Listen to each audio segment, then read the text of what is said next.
Jalan panjang menuju pelaksanaan pemilu tidak hanya dari berbagai usulan yang kemarin sudah sempat kita bahas pemirsa. Upaya penundaan pemilu ini juga dirasakan oleh Komisi Pemilihan Umum sebagai lembaga penyelenggara pemilu. Lalu peristiwa apa saja yang kemudian membuat KPU seakan mendapat sandungan pemirsa dalam pelaksanaan pemilu 2024? Kita akan hadirkan informasi lengkapnya dalam segmen One Hot Topic kali ini. Meski di tengah gonjang-ganjing adanya penundaan pemilu, perpanjangan masa jabatan presiden hingga 3 periode, KPU tetap melaksanakan tahapan pemilu sesuai amanat undang-undang. Dan pada tanggal 1 hingga 14 Agustus 2022, KPU membuka masa pendaftaran partai politik calon peserta pemilu 2024. Dan pada tanggal 19 Agustus 2022, pemirsa, berdasarkan hasil pemeriksaan berkas pendaftaran, 16 parpol dikembalikan berkasnya karena tidak lengkap. Sementara 24 parpol lainnya, pemirsa, berlanjut ke tahap verifikasi administrasi atau Vermin. Dari 24 partai politik yang kemudian menjalani verifikasi administrasi, KPU hanya menetapkan 18 parpol lolos Vermin, sementara 6 parpol lainnya dianggap gugur.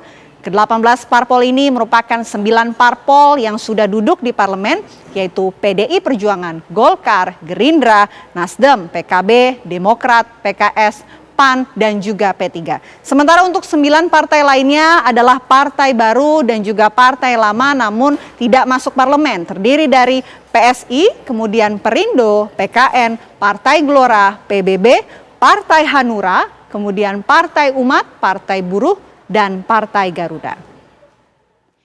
Ya, 6 parpol yang kemudian gagal Vermin mengajukan keberatan ke Bawaslu pada tanggal 24 Oktober 2022. Ke-6 parpol ini adalah Partai Rakyat Adil Makmur atau PRIMA, Partai Suara Rakyat Indonesia, Partai Republik, Partai Republiku Indonesia, Partai Keadilan dan Persatuan, dan Partai Republik Satu.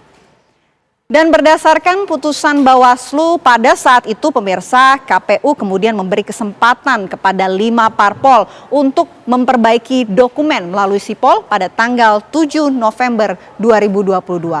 Namun setelah dilakukan verifikasi ulang pada tanggal 18 November 2022, KPU memutuskan ke-5 parpol tetap tidak lolos verifikasi administrasi. Meski terus menghadapi berbagai gugatan dari partai politik yang tidak lolos, KPU tetap menjalankan tahapan pemilu dan pada tanggal 14 Desember 2022, KPU ini pemirsa melakukan penetapan parpol dan nomor urut partai politik.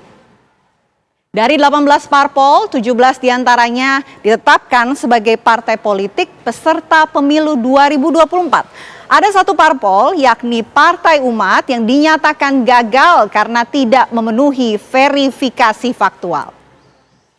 Gagalnya Partai Umat ini sebagai parpol peserta pemilu 2024 sepertinya sudah diprediksi, diketahui sehari sebelumnya oleh KPU pemirsa. Ketua Dewan Syuro Partai Umat, Amin Rais, pada 13 Desember 2022 menyebut sudah mendapatkan informasi terpercaya mengenai partai besutannya yang akan gagal lolos.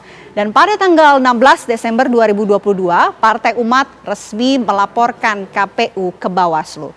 Dan setelah melalui proses verifikasi ulang, Partai Umat resmi mendapat nomor urut 18 pada tanggal 30 Desember 2022. Ya, tak hanya harus menghadapi gugatan secara administrasi di Bawaslu, KPU pun digoyang sejumlah isu yang kemudian menyasar para komisionernya. Pertama, ini dirasakan oleh Ketua KPU Hashim Asyari yang harus menghadapi isu asusila yang dilaporkan oleh Hasnaini Muin, Ketua Umum Republik Satu. Dan meski sempat mencabut laporannya pada 11 Desember 2022 lalu, Hashim kemudian tetap dilaporkan ke DKPP oleh 9 partai yang tergabung dalam gerakan melawan politikal genosida. Namun lagi-lagi laporan ini kembali dicabut pemirsa pada tanggal 6 Januari 2023. Dan tak lama bernafas lega, sang ketua KPU ini dilaporkan kembali untuk kasus yang sama ke Polda Metro Jaya dan DKPP pada tanggal 17 Januari 2023. Dan pada tanggal 13 Maret yang lalu, sidang pemeriksaan terhadap Ketua KPU Hashim Asyari pun digelar DKPP. Selain Ketua KPU, komisioner lainnya Idam Holik pemirsa dilaporkan ke DKPP karena dianggap menebar ancaman terhadap KPU daerah untuk kemudian mengikuti arahan dalam verifikasi partai politik. Ada satu kasus gugatan kemudian antara KPU dan partai politik yang kemudian cukup menyita perhatian publik adalah gugatan Partai Prima yang masih terus bergulir hingga saat ini. Gugatan Partai Prima dimulai pada tanggal 20 Oktober 2022 pemirsa yang dilakukan ke Bawaslu namun kemudian ditolak. Tak gentar Prima kemudian menggugat KPU ke PT UN. Dan pada tanggal 30 November 2022 kembali menelan pahit. Jalur lain yang kemudian ini ditempuh oleh Partai Prima yakni mengajukan gugatan hukum ke Pengadilan Negeri Jakarta Pusat. Barulah pada tanggal 2 Maret 2023 lalu Partai Prima mengecap kemenangan karena Pengadilan Negeri Jakarta Pusat mengabulkan gugatan Partai Prima. Tak puas pemirsa, pada tanggal 9 Maret 2023 Partai Prima kembali mengadukan KPU ke Bawaslu dan diputuskan kemudian Partai Prima diberi kesempatan untuk melakukan perbaikan verifikasi administrasi selama 10 kali 24 jam.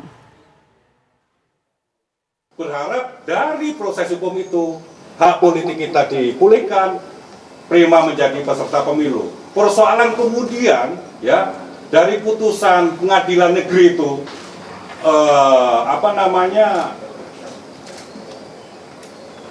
menyampaikan bahwa gugatan Prima untuk proses pemilu dihentikan dan kemudian mulai dari awal lagi, ya itu menurut kami sebagai jalan satu-satu ikut, yaitu proses pemilu harus dihentikan dan harus dimulai dari awal lagi. Menanggapi putusan Pengadilan Negeri Jakarta Pusat, KPU RI langsung menyiapkan langkah hukum berikutnya, yaitu mengajukan banding ke Pengadilan Tinggi. Bila memang demikian halnya, kami di KPU internal KPU sudah rapat membahas substansi dari putusan Pengadilan Jakarta Pusat ini, dan kami menyatakan nanti kalau sudah kita terima salinan putusannya, kita akan mengajukan upaya hukum berikutnya, yaitu banding ke Pengadilan Tinggi. Ya, pemirsa, putusan Pengadilan Negeri Jakarta Pusat yang cukup mengagetkan publik ini mendapat perhatian banyak tokoh, termasuk Wakil Presiden Ma'ruf Amin. Wapres menegaskan proses tahapan pemilu 2024 harus tetap berlanjut. Ya, saya kira itu kan putusan dari PM dari pihak yudikatif. Ya, kita tunggu, dan sekarang KPU banding. Ya, banding. Karena memang masalah ini kan bukan masalah mudah ya. Apakah ada kewenangan PM untuk menetapkan penundaan pemilu itu? Ini ya sedang dilakukan pengkajian. Ya, saya kira Menko Polhukam sudah bereaksi. Ya, saya kira kemudian KPU sedang banding, dan itu kita tunggu. Untuk tahapannya tetap berlanjut Pak Wapres, yang sekarang sedang berjalan. Persiapan tetap berlanjut, semua apa yang akan berlanjutkan ini baru ada putusan yang belum tentu nanti itu memperoleh legitimasi putusan itu nanti akan ada proses. Kita tunggu aja, ya.